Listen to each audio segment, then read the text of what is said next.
The American establishment has a good understanding of China, and the simple answer is no. There is a tremendous amount of ignorance. And actually, one man who privately confirmed this to me was then America's greatest living strategic thinker, Henry Kissinger. I had a conversation with him one-on-one in October 2022, I guess about a year before he died. And we were discussing US-China relations. As you know, he's the one who gave me the insight on which I built my book, Has China Won? That the US has launched a geopolitical contest against China, but it hasn't worked out a comprehensive long-term strategy because it doesn't understand China. It doesn't realize that actually China is a much more formidable competitor than anything that the United States has experienced. And the big problem in the United States is that opinion is often made, especially in the East Coast, by the liberal pundits. And the liberal pundits just assume that because China is run by a Chinese Communist Party, and the liberal pundits believe that all communist parties will eventually fail. And therefore, the Chinese Communist Party will fail and the United States will win. I mean, this is an incredibly naive belief, but that's what they all believe, shockingly. And they haven't tried to understand the reality of China. And so when the US Congress set up a committee on the strategic competition between the United States and China, there's no doubt there's a strategic competition between the United States and China. What do they name the committee? They said, this is a strategic committee on the strategic competition between the United States of America and the Chinese Communist Party. And I told them, this is not a contest between the United States and the Chinese Communist Party. This is a contest between the United States and Chinese civilization, which has only been around 4,000 years. So do you understand the nature of the contest you're engaged in? And the honest answer is they don't, which is sad. And this is puzzling because in theory, America is an open society.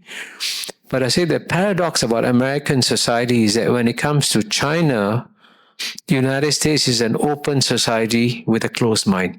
I would say in relative comparative studies, I would say perhaps the Chinese on the whole understand the West, including the United States, 10 times better than the West knows about China.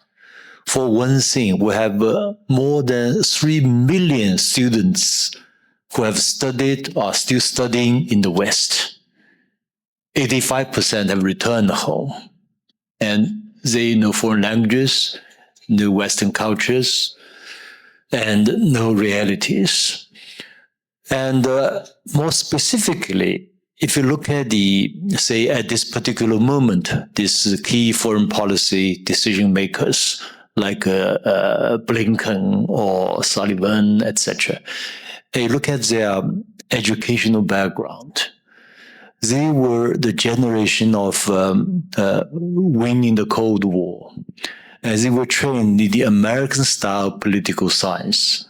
We have to lay a lot of emphasis on history, on philosophy. But the United States, the post-Cold War education in international relations, in political science, is essentially no doubt about this end of history. Western liberal democracy has won, so it's very ideological. So what remains is mathematics, models, As a result, they misread China, misread Southeast Asia, misread outside the world, and misread the United States. Sometimes we say it's a pseudoscience, not a real science. So on this background, I would say perhaps China and Chinese leaders know the West better, the United States better. Another important thing is our education in international relations, in political science, strongly influenced by the United States.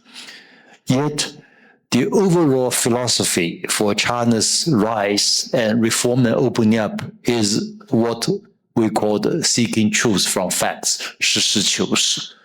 So that has helped China to avoid a lot of mistakes. Whatever the theory, we do not believe in dogmas.